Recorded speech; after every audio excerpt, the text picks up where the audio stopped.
You got my little black heart and it's busting at the seams. Got me falling for you, darling, when I buckle at the knees. Man, I think about the things that you told me when you'd hold me when I had a bad day. You got my little black heart and it's thawing in your hands. Hell, I never thought I'd see the day it'd ever beat again. But you brought me back to life when you melted all the ice. And you kissed me on the cheek and told me everything was gonna be fine. I wanna thank you, but I don't know how.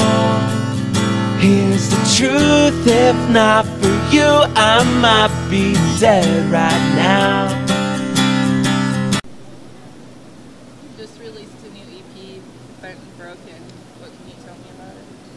Bent and Broken came out not super low. I mean, it came out about 5 months ago, and actually that EP, I was going through some addiction stuff at the time, and there's a lot of drinking. I wrote the whole thing pretty much shithouse, can I say that?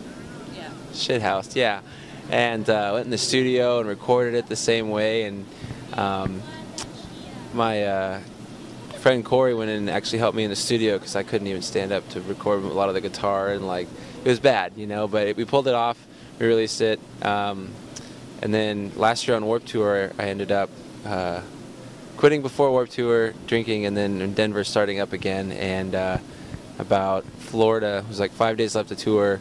Kevin and Mike from Music Cares came on my bus and offered me help, and I went to rehab the next day. They flew me back out, and I'm actually almost 11 months sober now on Friday. And so, yeah, since then I started working on some new music kind of about recovery, and I released for this summer only on Warped Tour. It's a 3-song EP. It's called War Stories, and it's just kind of about recovery. It's not an official release, but it's just kind of a cool thing I'm trying to do for this summer, because this is, you know, kind of where I got to my worst point and where I got better. So I'm excited to be here and be back on the horse and doing it right. And yeah, that EP, you can really hear, I heard it in myself in rehab. They let me bring my guitar and I was playing some of my songs for people, and it was the first time I actually analyzed my own lyrics, and I was like, oh, I do have a problem. Like I knew the whole time. I just, you know, I just thought I was singing about what I knew, and that's what I knew. But you know, it's a pretty dark place, but doing better now, so that's good.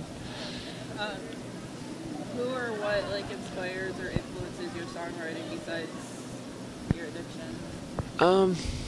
You know, particular musically, I would say the 90s. The 90s as a whole. Growing up, I didn't know the names of bands or anything. I had a radio, and you know, my brother and my mom, you know, listened to the Macarena and all that weird shit that was coming out. And you know, now I know it's like Third Eye Blind, Nirvana. At the time, I didn't know. I just knew which songs I liked, and Eagle Eye Cherry, and you know, to this day, I'll hear a song and I'll be like, "What is that song? I love that song when I was a kid," and I'll find the artist and retain that, you know. But as a kid, it was just the radio, and it was, you know, I wasn't until about 14 that I kind of started veering off. And Census Fail has always been a huge influence of mine, and I like a lot of hip hop. I don't know if it's relevant. Like the Fugees. I don't know. I kind of like people who talk about what's actually going on in and around their life. And you know, I mean, pipe dream stuff's fun. You know, I'm definitely chasing one, but you know, if someone's talking about it and they don't have it or haven't experienced it, it feels empty.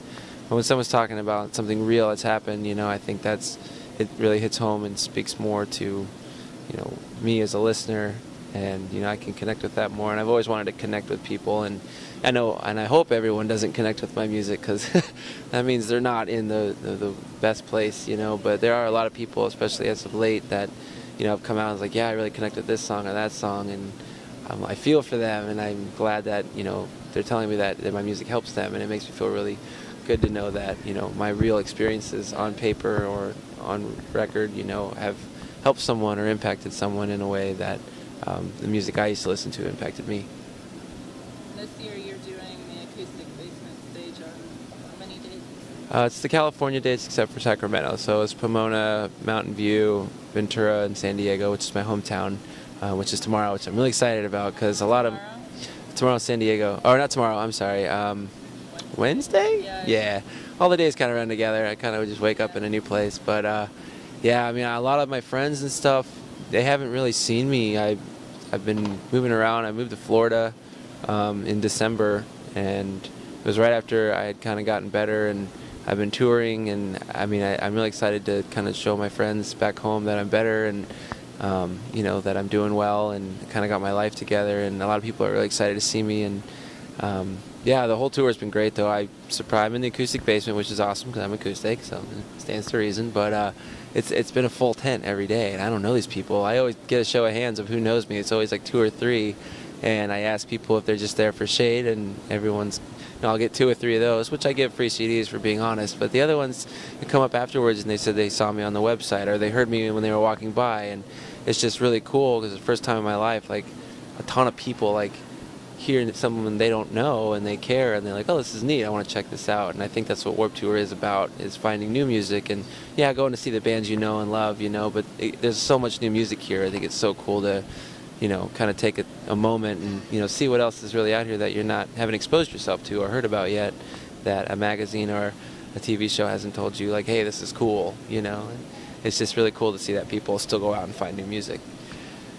What's been your favorite part? Like, do you check out the bands, or do you like just playing or meeting it? My favorite part is, I'm a people watcher. I love people watching inside and outside the gate. Like, and it's so funny because, you know, some people are like, oh, this guy's, I hear his dick or his persona on stage, he's an asshole. And you know, you see him back in catering, or, you know, and hanging out, and they're just the nicest guy. They'll help someone pick up trash, or, you know, they'll walk someone across the street, and you're just like, it's an act, you know. And it's cool to see someone kind of in their element and out of their element. And it's kind of interesting to see people on the other side of the gate. You know, like, some people will glorify someone, and then as someone else, you know, they're like, I don't know who that is, and they treat them like, you know, average Joe, and it's like, well, this guy's actually this guy, and then they change, and it's just like, you know, but it's really cool to just see people be into it. And, you know, I see a lot of bands watching other bands, and I think that's really cool, you know, like, just you're part of a really cool touring experience, a festival that a lot of people don't get to be a part of. And, you know, to go out and take advantage of that, and listen to music and watch people perform their art. And I think it's a really cool environment, and there's always something going on, so it's always really cool. Do you have plans to hit the road after Warped Tour ends? Absolutely. I'm working on that. Oh, they're in the works right now. I'm trying. I'm pretty new to the scene. Yeah. I mean, I've, you know, had a couple EPs come out, you know, but I never really, like, pushed it because I was always doing other stuff. And, you know, for the first time, I've kind of got this nudge from a few of the right people, like, dude, go for it. And so, yeah, I've just been out here, you know, playing and selling CDs, and it's been really cool. I brought 600 CDs out, and I was like, oh, this will get me through half the tour. Sold out of them in 3 days. I was baffled, and the response has been incredible, and you know, I'm just trying to figure out what to do with it from here, because I do want to hit the road. And you know, I'm starting to talk to a lot of what I understand is the right people. So yeah, it's really exciting, and I'm super stoked to see what happens, and definitely gonna go for it.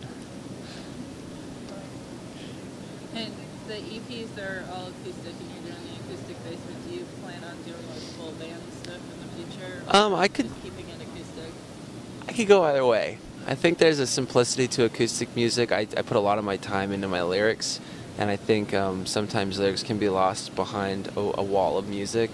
But at the same time, I think a lot of people enjoy the full band experience. And I've been in full bands. I do play drums and bass as well, quite well, if I do say so myself.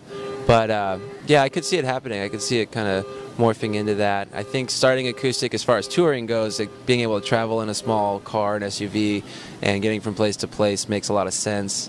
But yeah, I could definitely see down the road writing more towards a full band thing, but still keeping the lyrics first in mind, just because I do feel that's your message is very important. If someone's listening to you because they like this, that, or the other, what you're saying is going to hit them one way or another, and I would like that to have substance. But yeah, I could see a full band happening. Do you have anything you want to say to your fans? My fans, thank you. I cannot tell you how appreciative I am of anyone who wants to take time out of their life and their day to support someone who's pursuing the impossible. I mean, I've always been told this is impossible, and I've always pursued it. And having people tell me like, "Hey, man, like I want you to do well, and I believe in you, and what you're doing matters." It's the most humbling and the coolest thing. I've never experienced an ego of my own. In fact, I'm pretty insecure and self-conscious most of the time. But you know, these people talk to me and build me up in a way that I feel like it's possible. And yeah, so thank you. And if any of you will ever want to pursue this, you know, absolutely do it. At the end of the day, if you're not doing what makes you happy, you know, I can push a pen when I'm 40. As of right now, music's where my passion lies, and if that's where yours lies, or if you want to be an artist, or if you want to be an astronaut, you know, go for it. I mean, there's always time to do what you want to do as long as you're happy. And the second you give that up, and the second you think it's not worth it, there's no continues, there's no redos, there's no restart button, and you get the one shot. So take it. That's what I would say. Absolutely.